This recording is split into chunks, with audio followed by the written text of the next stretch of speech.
Hare Krishna, Hare Krishna, Krishna, Hare Hare, Hare Ram, Hare Ram, Ram Ram, Hare Hare, Hare Krishna, Krishna Krishna, Hare Hare, Hare Hare, Ram Ram,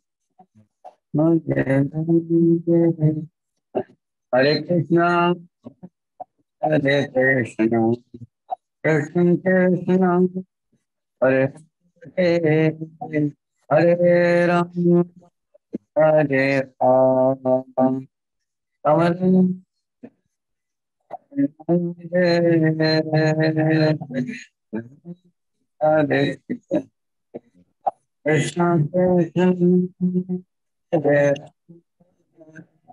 Hare Ram, Hare Ram, Ram Hare Krishna, Krishna, Hare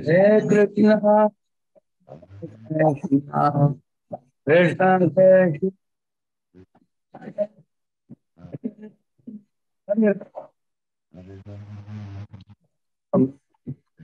Ram Ram,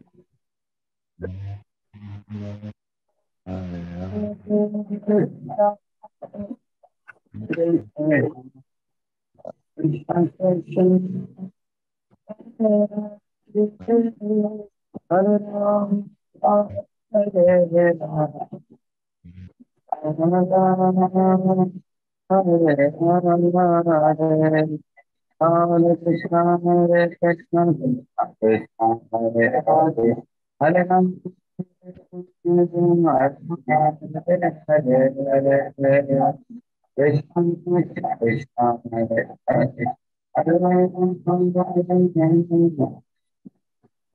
Krishna, Krishna Krishna, Hare Ram, Hare Ram, Hare Krishna, Hare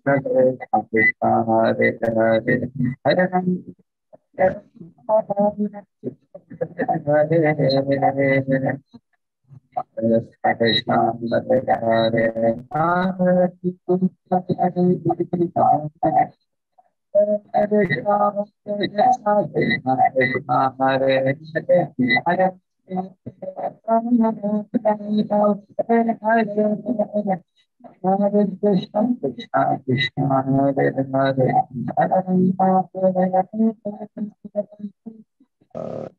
Hare Krishna, Krishna Krishna, Hare Hare, Hare Krishna, Hare Hare, Hare Krishna, Hare Krishna, Krishna Hare Hare, Hare Rama, Hare Rama, Hare Krishna, Krishna Krishna, Hare Rama, Hare Hare, Hare Rama, Hare Rama, Rama Rama, Hare Rama,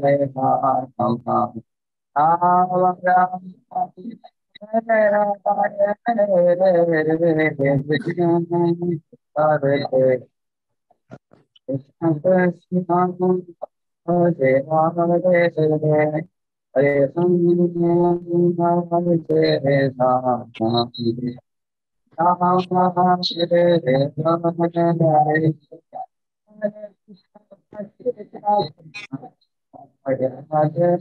Rama, Hare Rama, Rama Hare Rama,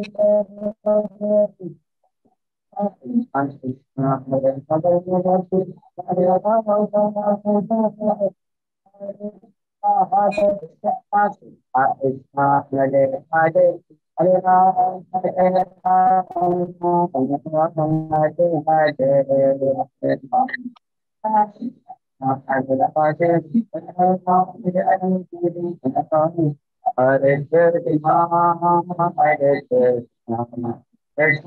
Krishna, Hare Krishna, Krishna Krishna, Hare Hare, Hare Rama, Rama Krishna,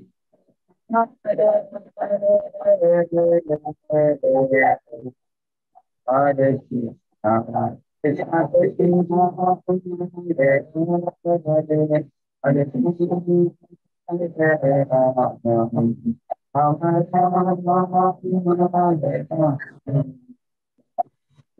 Krishna महामंत्र की श्रील प्रभुपाद की ओम अज्ञानतिमिरन्धस्य ज्ञानं जनशलाकया चक्षुरुन्मीलितं येन तस्मै श्रीगुरवे नमः। नमो ॐ विष्णुपादाय कृष्णपृष्ठाय भूतले श्रीमते Bhaktivedanta स्वामिन्निति नामिने।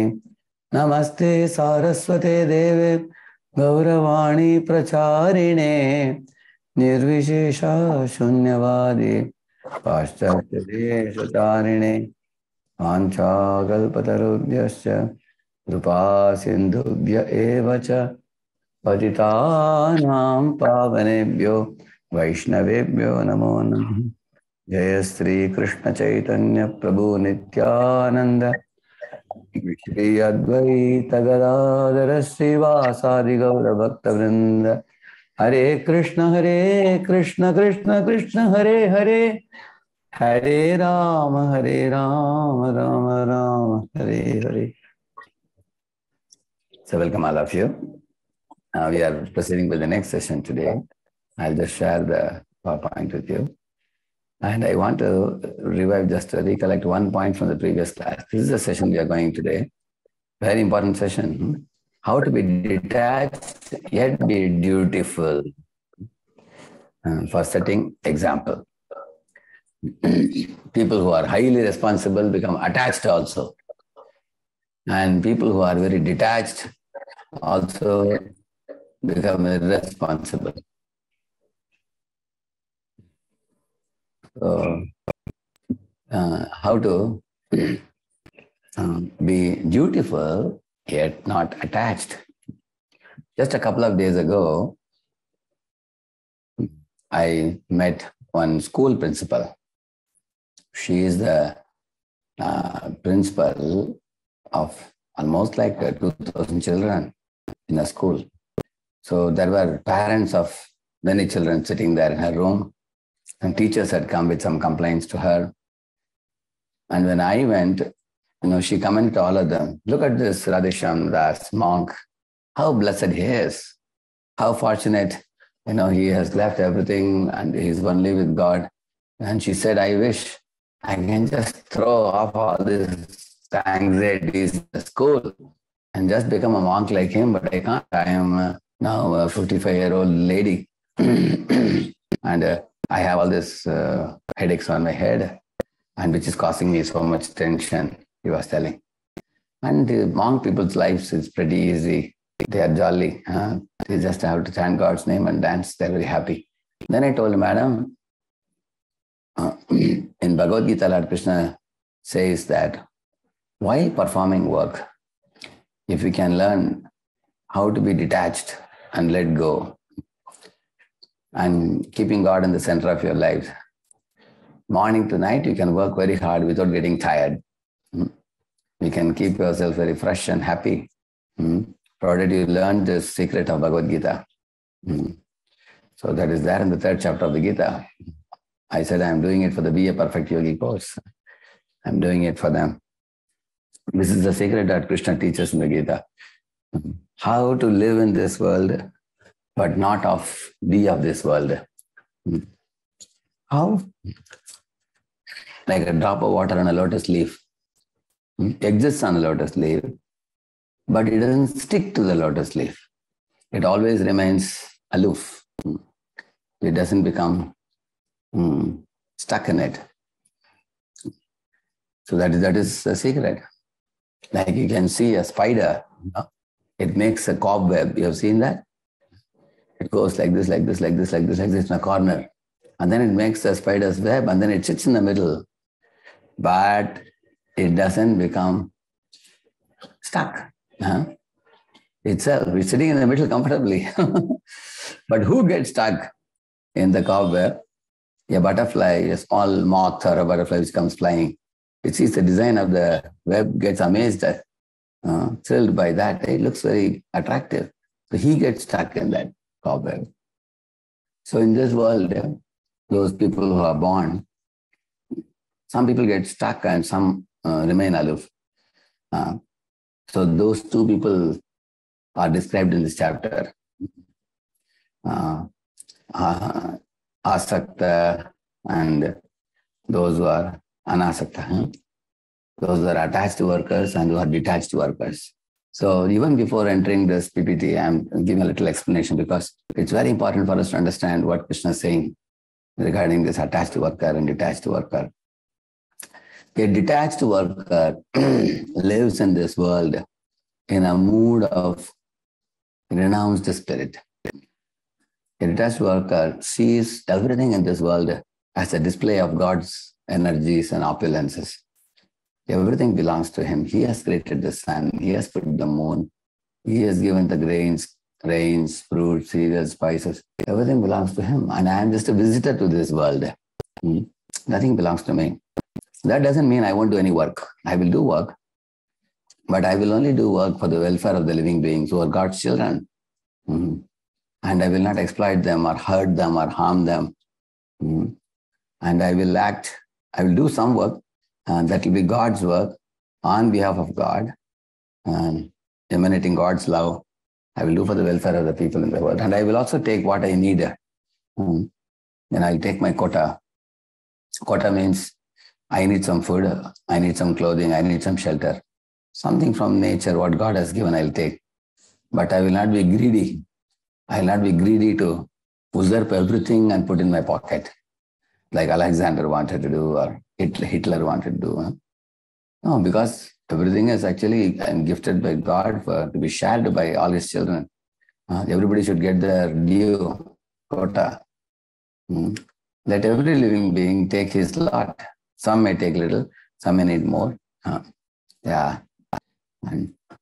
in this way, one has to learn the art of detached spirit while moving in this world. For example, say I come to your house and I say, I renounce this TV. I renounce this umbrella. I renounce this car. I renounce this washing machine. You may say, what are you talking? In the first place, it doesn't belong to you. How you can renounce these things? You may ask that, isn't it? Any of your friends comes and tells you like that. You just came in now. It doesn't belong to you. How can you renounce? Similarly, say I am born in this world. And if I say that I am detached from the world, I am renouncing. What is that to renounce? We have to renounce only one thing. The false idea that I am the owner or I am the enjoyer. That false imaginative idea, that we have to renounce. So when we renounce our false sense of proprietorship, we can admit that everything belongs to Lord. It belongs to him. I am coming in this world. I am using the things given by him. I will take what is my part and I will let other living beings take their part. And I will also act according to Lord's will in this world. I will not act independently. That I already told you in the last session. If you act on Lord's account, you stand to gain and you are not entangled. You are a free bird if you act on Lord's account. If you act on your own account, then the plus minus will come as per your actions and you have to reap the fruits for the same. So then that will be your account. If you're working in God's account, all the activities you offer it as it's not that only monks are working in God's account. It's a wrong notion. Some people think monks are always with God, so they are working God's account. No, Arjuna was not a monk. He was a warrior. He was not even a Brahman. He was a Kshatriya. He was fighting in the battlefield, but he is working on Krishna's account. He is offering all the fruits to Krishna. He is aligned with Krishna's order. Similarly, all of you in your own personal lives, you have to act in your life. You have to go to a college or a job. You have to earn your livelihood. And you also have to prepare your consciousness to advance in bhakti, to go back to God. Very simple for you. We have told in the previous sessions, following 4 regulative principles. No illicit sex, no meat eating, no intoxication, and no gambling.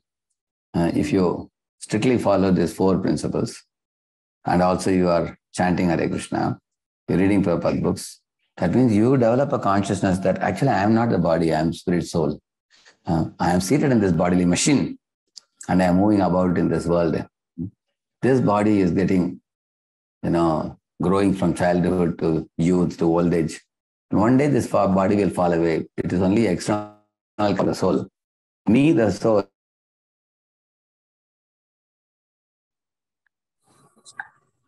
Now you all can hear me? Yes. Yes, Prabhuji. Yeah, sorry. There was some trouble in the connection. Okay. So till now, can somebody tell me, summarize what I told you? What did you capture? Any of you? Give me summary, please.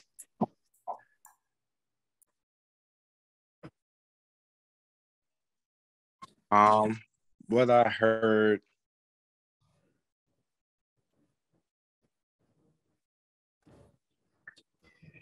Yes, Adeogan, welcome. Yeah, go ahead. I heard was that the work that you do in life. Maybe you can switch. If you offer that work to Lord Krishna and you do it with can you hear me? Actually, your voice was going, a little bit breaking. Can you repeat again, please? Okay, hold on. Yeah, now? Go ahead. Yeah. So, the work that you do in this life, you offer it up to Lord Krishna, no matter what you're doing work, the end will always be right. If you're offering the work up to Lord Krishna and you're doing Perfect. You captured one very important point. Very good point to capture. Okay. One more thing any of you can say? This is one thing I said. One more thing. Anybody else?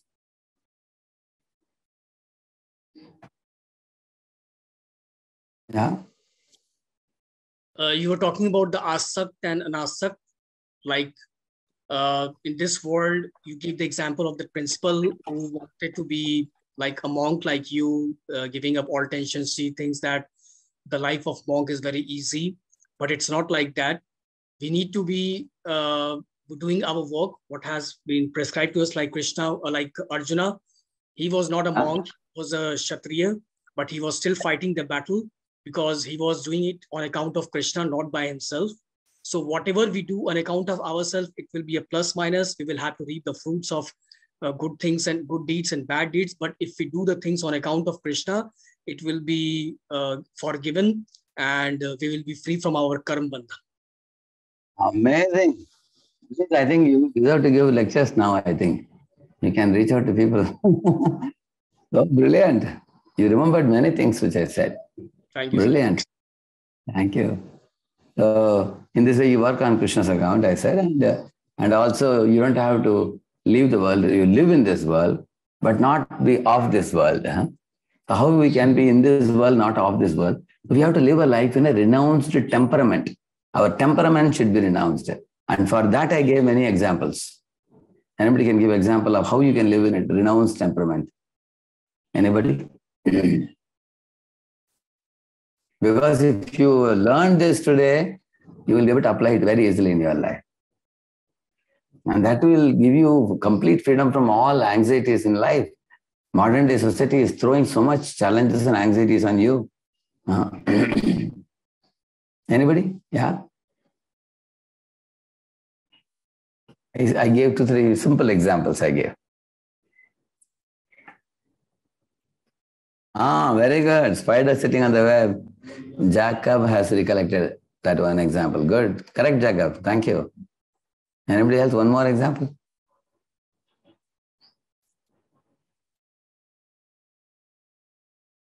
Yeah. You only recollected second one also, Jacob. Lotus and drop of water. Correct. That's also a perfect example. Yeah. Okay, Jacob, now give chance to other people now. They will recollect 2 more examples I gave. Lotus, a leaf and drop of water, which is untouched.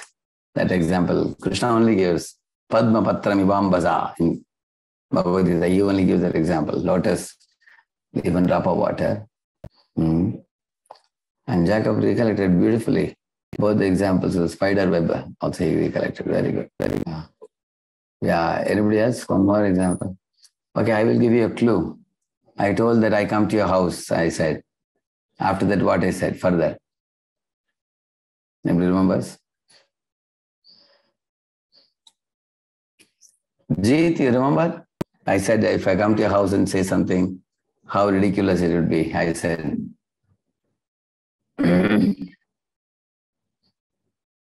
Anybody remembers?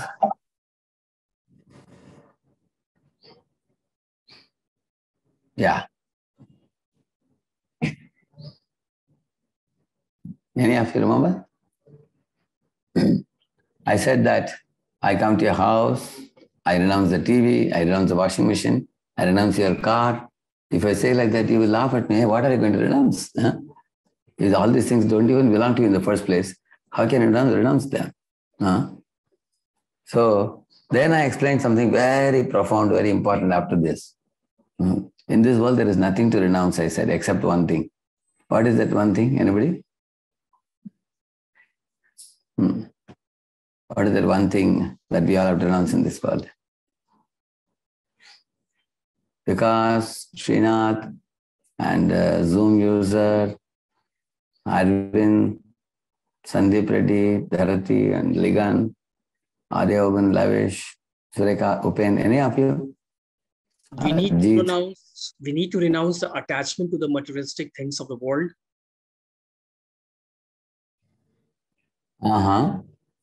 Did I say that? I said that we have to give up our sense of false ownership of this world. False ownership. At that time I explained, it is Krishna who creates the sun and moon, the stars, the wind, the rainwater, the grains, fruits, cereals, spices, all metals. Everything is created by him. Lord creates it all. So because he created them all, they are owned by him. He is the true proprietor. I am not proprietor. Isam namama. I am not proprietor. This is the first acceptance. Once we are convinced about this fact, then why should we be attached to something that doesn't belong to you? It belongs to God. It doesn't belong to me. So we don't take too much tension in this world. You can be very free. Yeah. Yeah. Jacob is saying ownership. Isn't this what is at the center of our delusion matrix? Exactly. The Veda Vyasa says, Aham and Mama. These two are the causes. I means, Aham means I, Mama means mine. Everything belongs to me, we think like that. And that is what is causing that illusion and all the problem. Everything belongs to God.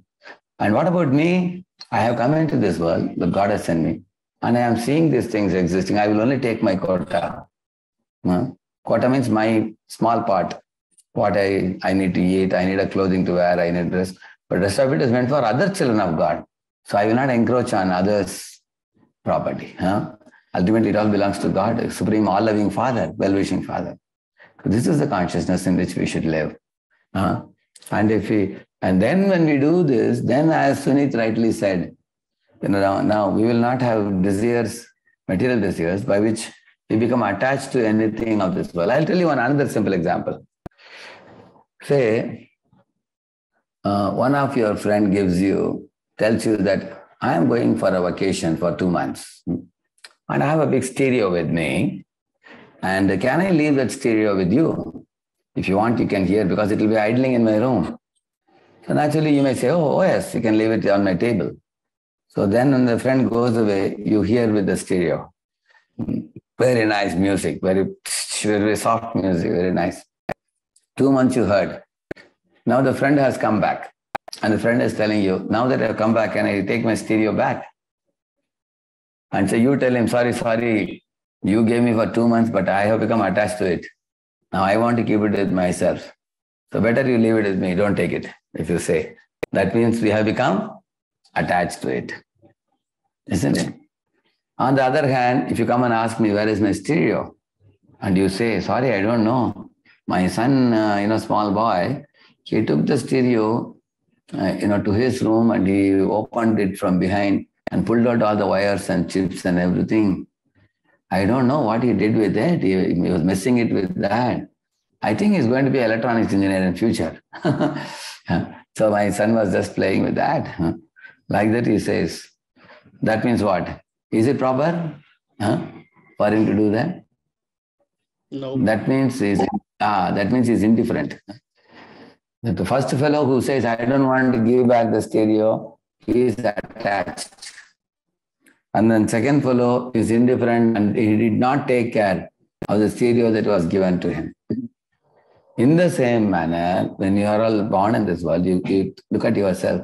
You are put certain things in your custody. Your parents, your brother, your sister, family, and you have some people put in your custody. You should not become attached to them, nor should you become indifferent to them. If you become attached to them, then when they have to depart from their bodies, we will cry. Not knowing that they actually are children of God. God brought them in the world and He is taking them back. So we should not become attached to them. We can be affectionate to them, but not be attached to them. At the same time, we should not be indifferent to them, not caring for them, being careless. That is also bad. Krishna says, never be attached to them, nor be averse to them. See them all as children of Krishna, parts and parcels of Krishna. And Krishna has put them in my custody. So I will be affectionate to them. I'll care for them. I'll love them. And I will do I will also make them devotees, give them opportunity to become devotees. All that I will do. And then one by one they have to leave, I have to leave, because we all don't belong to this world. World is a foreign alien yoke for us, foreign place. We will go back to Godhead from where we come from. So this type of thought is called renounced temperament. Is it clear to everybody? This point? It's a very important point. It is renounced temperament.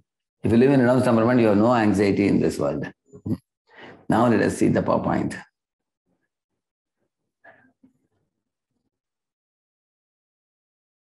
What happened? You're able to see the PowerPoint? No, it's not coming. Okay, let me check. I think I have to open it again.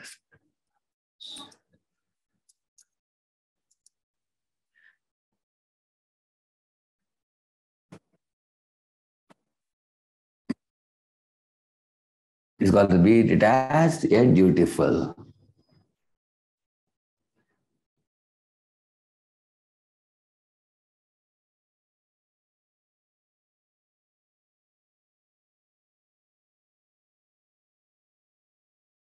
Yeah, I can see this one.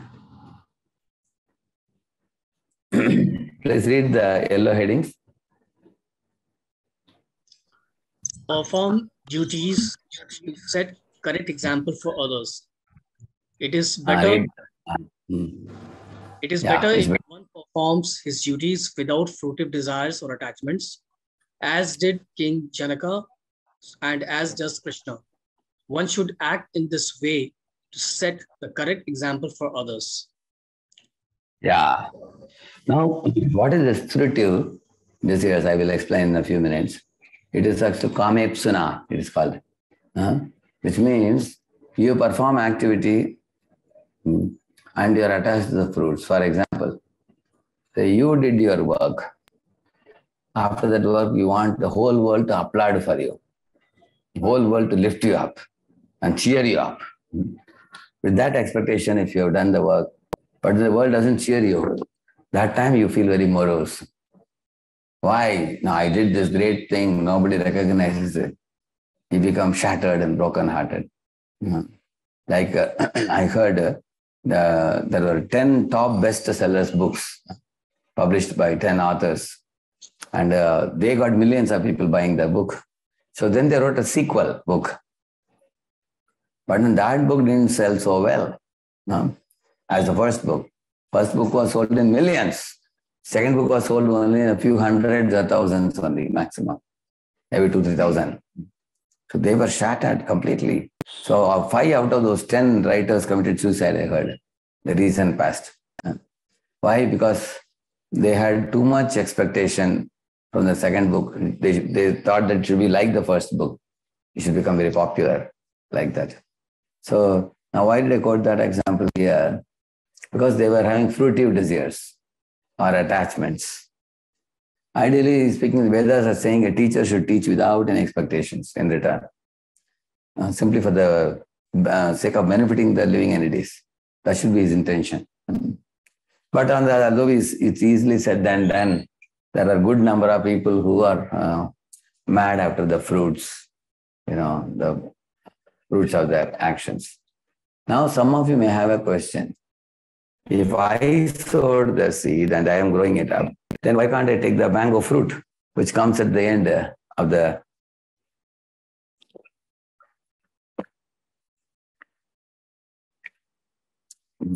See, for example, I am a gardener working in a landlord's garden.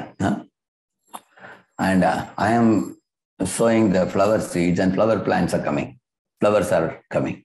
Then I am sowing a mango seed and the mango tree has come, producing hundreds of mangoes. Now these mangoes and flowers belong to whom? To me or to the landlord? Yeah. Let us take a vote. How many of you say, because I have grown these plants and trees are giving mangoes and the plants are giving flowers. It belongs to whom? Okay, Jacob says landlord. Okay, others? Let us hear. Okay. It doesn't belong to me. It doesn't belong to me. It doesn't belong to landlord. It belongs to God. Okay. Ligan also said that. Okay. In this example, what I told was the landlord is like God and the employee, that gardener, is like us, living beings. So we are living beings. Now this whole world is created by God, which is like the garden. And God has given us the seed also. We sow the seed and God gives the rains. He has kept the potency in the seed to grow also. He is doing everything. Like God asked, one farmer was telling God, oh God, life is so laborious, so difficult. God said, what difficulty? God asked him, who gave you the earth? He said, oh God, you gave it. Who gave you the seed? Oh God, you only gave the seed. Who kept the potency in the seed to germinate and grow and become a big tree? Oh God, that potency you only kept. And who gives the sunlight? Oh God, you give it. Who gives the moonlight? You only, Lord also you only give, my Lord. When the Lord asked the farmer, what are you doing? You are just sowing the seed. That's all you're doing. And why do you say it's so difficult? I am doing 99% of the work for you. You are only doing 1%.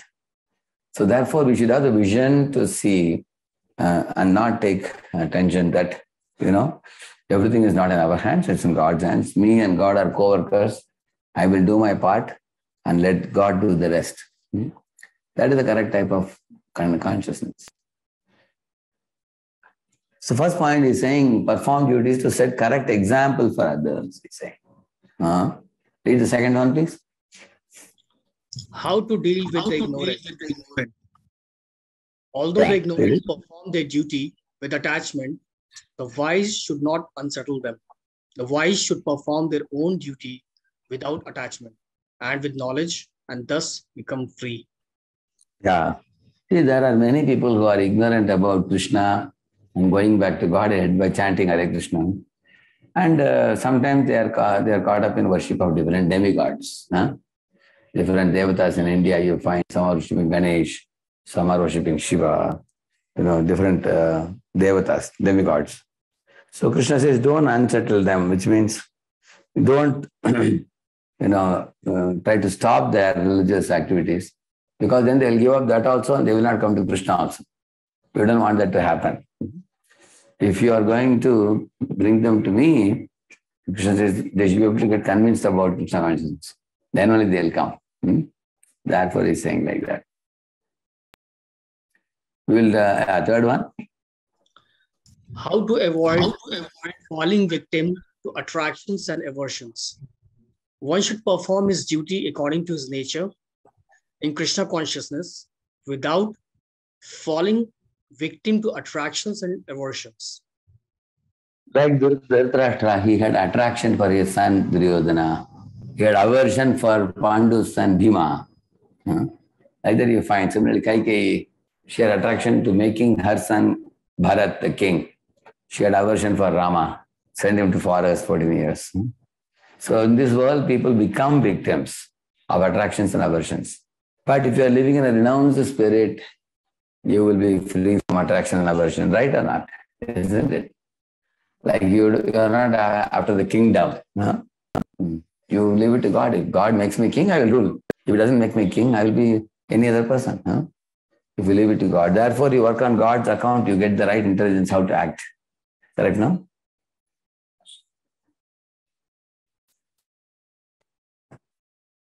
Yeah. How to act dutifully with detachment. So 17 to 25, third chapter. Please the heading. That you already finished. Perform duty is a correct example. Then how to deal with the ignorant.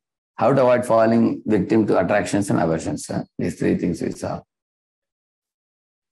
Yastvat maratireva syat atmatriptascha manavah atmani eva cha santushthas tasya karyam na vidyate naiva tasya krite nartho na krite neha kaschana ajasya sarva bhuteshu kashchidartavya pashrayah.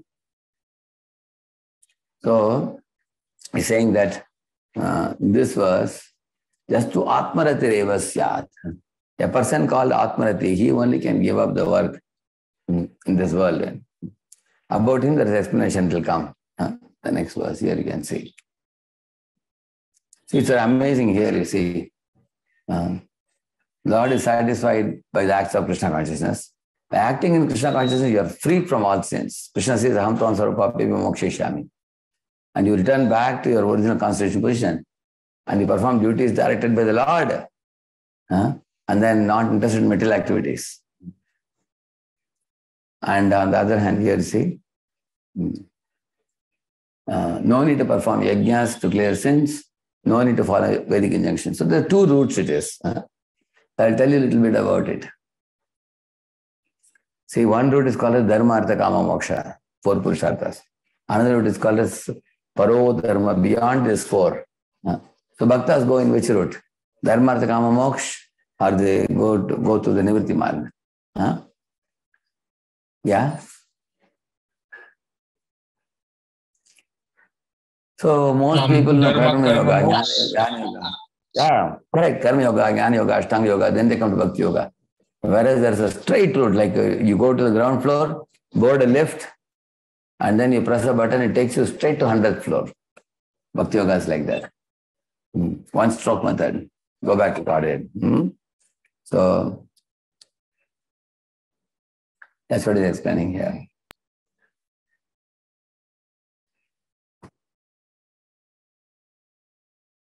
So he's saying my prescribed duties are meant to bring material reward, but I don't have material desire in this life. Now I want Sargloka. So I know I'm not this body. Why should I perform a prescribed duty? Arjuna may ask.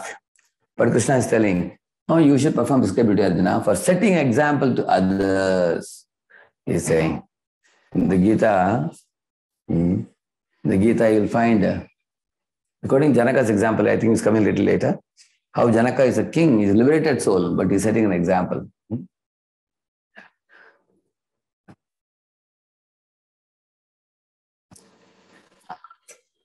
Okay. See here, very nice summary points are given here. Read that. Shastras and Guru, they tell you what duty you should do according to your material attachments. And then you are given 2 things. The procedure for fulfilling your desires in a regulated way and how to purify your heart. And then when you become completely purified, a self-realized man, he has no more desires to fulfill, nor any purification. I'll make it more clear for you. I'll elaborate this. How to fulfill our desire in a regulated way. And gradually, eventually purify those activities. One example we'll give you. See, there is a boy coming to my program in the first year of engineering. 1 year he attended the programs. I asked all the boys, each of you tell me how you have made some Krishna conscious spiritual progress in the last 1 year. So one boy raised his hand. I asked, please tell me. So he said, sir, now I take pizza only in Govindas. Earlier I was eating pizza from anywhere and everywhere. Now I made up my mind, only in Govindas I will eat. Everybody burst into laughter. They said, is this a progress in 1 year? that you are eating pizza from only the Govindas. What is so great about it? Some of his friends were laughing. I told them, don't laugh, because this is the progress also. Because right now this boy is standing just one round now and is agreeable to eat only prasada. And the pizza prasad only from the devotees, and he won't eat outside. That's also a progress. In this way, people have propensities. We should find out how to dovetail them. Say, for example, some of you have friends and they are telling you, hey, come on, give us a birthday party. Come on, yaar, give us a feast. Then you tell them, okay, come to Govindas in our temple, like Brooklyn temple. We have a Govindas below. Invite them, they come. You may spend some money, give them Govindas prasad. They finish, then take them up, take them for darshan. And then let them get some little input, spiritual input they will get. That means you are dovetailing their desires in Krishna. They have a desire to eat nice food. So you are bringing them to, Govindas. Somebody has a taste for sweet music. There are many, many good kirtanias in America. You find they do kirtan very slowly, softly. They build up gradually. People can sit through for 1, 2, 3 hours, 4 hours also. That is alternative engagement also. Like for example, one marshmallow experiment was done in America, in Stanford University, many, many years ago. Long story cut short, I will tell you what it is. Children at the age of 6, 7, they were tested. We will give you one marshmallow, 20 minutes if you tolerate, and not eat it. Then we will give you 2 marshmallows. But if you tolerate, if you don't tolerate, within 20 minutes, if you eat it up, you got only 1. So if you wait at 20 minutes, you get 2. Now, how can the children wait? They're looking at the marshmallow. And their minds are reeling. They want to eat it. Some of them resisted. So there are 2 types of children, resistors and grabbers. Grabbers followed it. They ate it immediately. And resistors could resist it. So only 1/3 of the children were resistors. 2/3 were grabbers. And then later on they found those children who are resistors, they went on to get good academics in SAT. They got very good marks.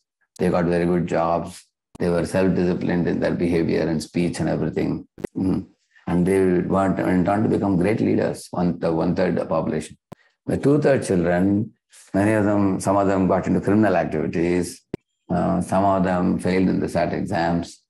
Some of them had difficulty with their senses. They got obesity and many problems like that. So what is the end result of this test? They say that, if you tell some children, stop, don't do this. Stopping is difficult for many children. Like in a class, some children is fidgeting and making some noise in his device or something like that. So stopping is difficult. Give him a squeezy ball, letting him keep squeezing it, and he will not fidget with the device. They are saying like that. And similarly, don't tell children to stop. Divert your attention to something positive. So some children, what they did, they kept this marshmallow on the table in a plate, and then they started walking. They started going for jogging, singing a song. They sang, Twinkle, Twinkle, Little Star. You just keep jumping, running back and forth. And 20 minutes passed away. They came back and they got 2 marshmallows. Some of the children sang and danced. Some of the children, they lied down on the table and went to sleep for about 20 minutes. When they got up, they got the second. Now they got 2 marshmallows they got. Some of them closed their eyes. They didn't see it. So different children tried different things. But one thing the scientists found out, that those children who took diverse other activities, they shifted their attention to other activities. They are the ones who got 2 marshmallows. And our Krishna consciousness movement gives abundant opportunity for shifting our attention, something positive. Like for example, right now you're hearing a lecture. We had kirtans in the beginning. We had darshan of the deities. You can go for book distribution. You can go for Harinam Sankirtan. You can celebrate festivals like Rath Yatra festival and everything. You can meet your friends and discuss Krishna consciousness. You can do painting. You can do stitching dress for the deities. You can make ornaments for the deities. You can worship the deities. So many things you can do. Huh? You can publish books and help and everything. So, yes, Jacob has written, if we are living in Krishna consciousness, that shouldn't be either. In the case of living things, they are a part of him, and actions or situations are provided by him to test you and all this. Okay. That's the story with instant gratification. Everything our society does now is to reinforce instant gratification and to break the attention span, including things like TikTok. Yeah, you're right, Jacob. Jacob is very intelligent and he brings out very good points. Yeah, that is true. Everything society now is distracting us and pulling us for instant gratification. That is true. Yeah. So, therefore, Krishna says in this, just now what we read here, if you see, there are two types of people. One type of person, he wants to fulfill his desires in a regulated way, and then gradually he will get purified. And the another person, like the saint you see here, sitting with Lord Vishnu in his heart, he has no desires to fulfill and not any purification to achieve. But still he sets an example in the society for other people to follow. That's the point he's making. Yeah, because if you become a Krishna conscious devotee, these are the benefits for you. So you read only the headings, please.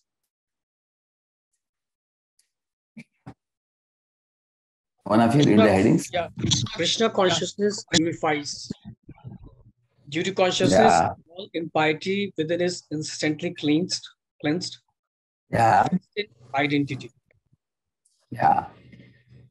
By clearing of consciousness, one becomes fully confident of his eternal relationship with the Supreme.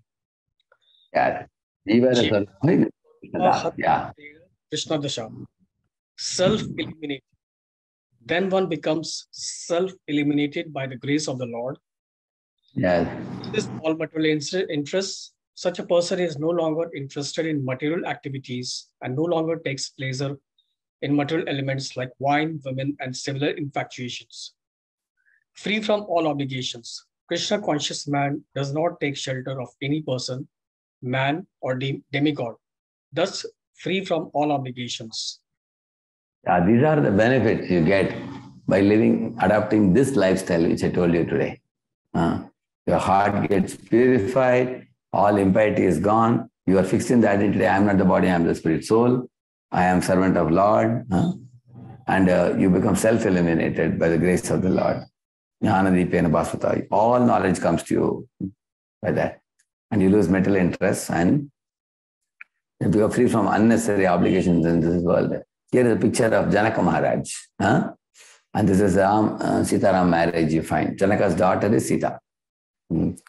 So how he works? He works with detachment from fruits as a matter of duty and the proper guidance from Krishna. So he will attain supreme. So Lord Krishna, quotes the example of Janaka Maharaj himself. And one example I'll tell you about Janaka Maharaj. This King Janaka, Sita's father, he lived a very, very great spiritual life. Every morning I heard that he would come to the assembly and he would sit and hear Bhagavatam, Srimad Bhagavatam, Krishna Katha. Every morning there will be a scriptural reading. He would come and attend, take part in that very enthusiastically. One day he was a bit late. The Pandits were saying, hey, the king is late. Now 10 minutes have passed and you are all waiting to hear. Kings are always very busy with their work. Maybe he has got into some management or something. Let us start the class. You go ahead, they said. Then they started reading.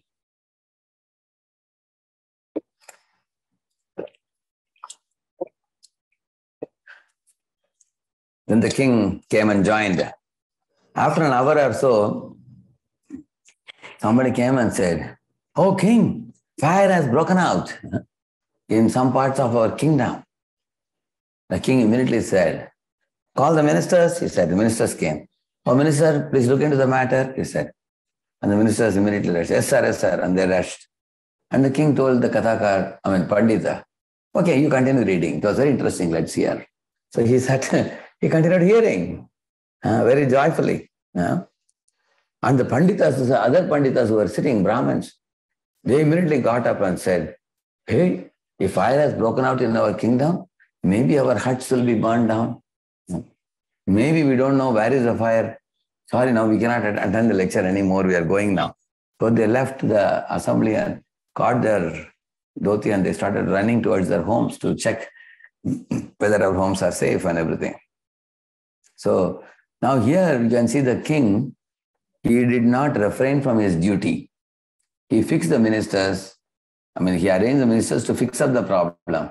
And he was as cool as nothing has happened. And he was continuing to hear, because he knew very well in this world, fire can break out, accident can happen. Things like this keep happening in this world because living beings have committed sinful activities and they are reaping the fruits many times.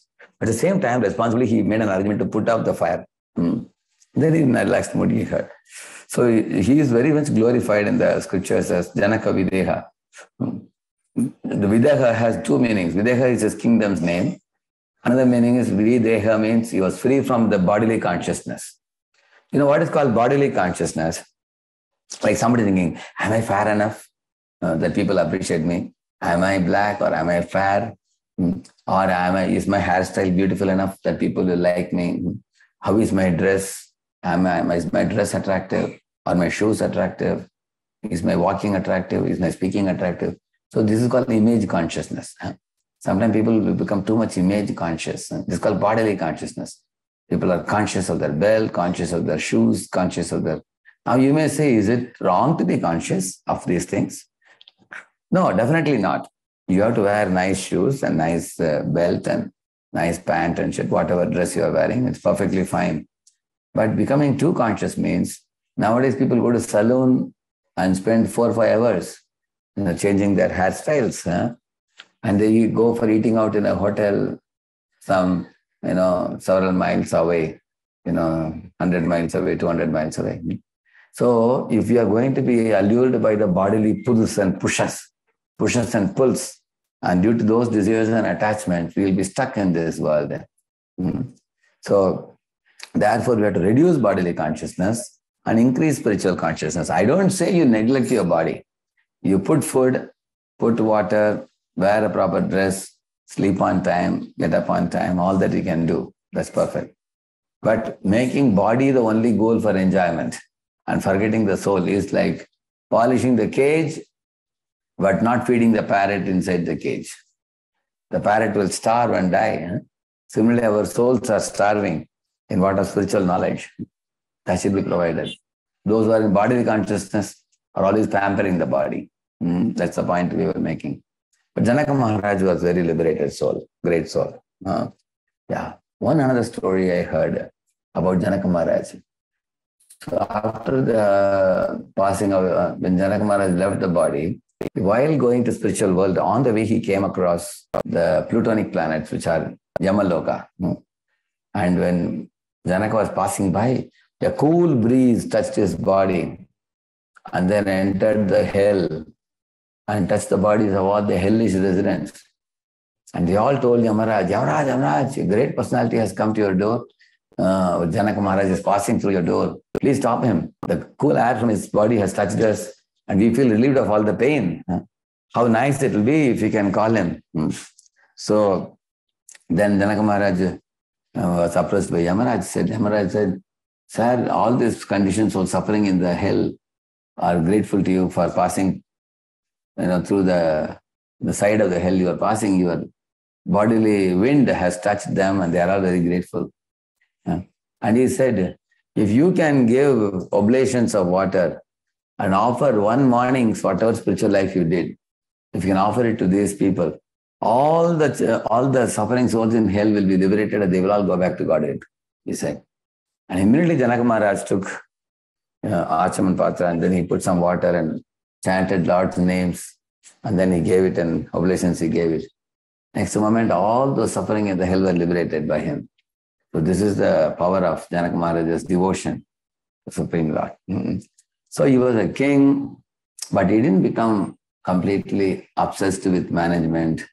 He didn't become obsessed with money making or expanding his domain or showing his progress.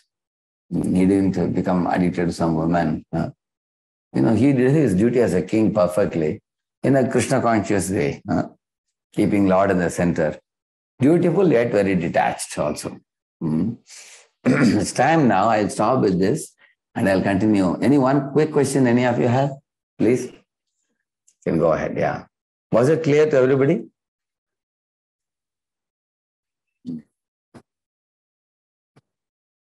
Yeah, it was clear. Yeah. So when I come next time, I will cover a little more. But every class we are progressing, learning one new thing. Like last class we were saying that everything is coming from God. We have to offer Him. Only when we offer Him, we become free from sin. Whereas today we learned one thing more. You don't have to run away from work. You have to do the work in this world, but do it in a detached spirit. Live in this world in a renounced spirit, knowing well that the whole world belongs to Lord. That was one thing we learned today. And also we have to, even though we may be renounced people, we have to set an example for others. Okay, Jacob says he heard a story of a kingdom giving his kingdom to his guru, so always treated it respectfully. Then guru took him out with a begging bowl. Okay.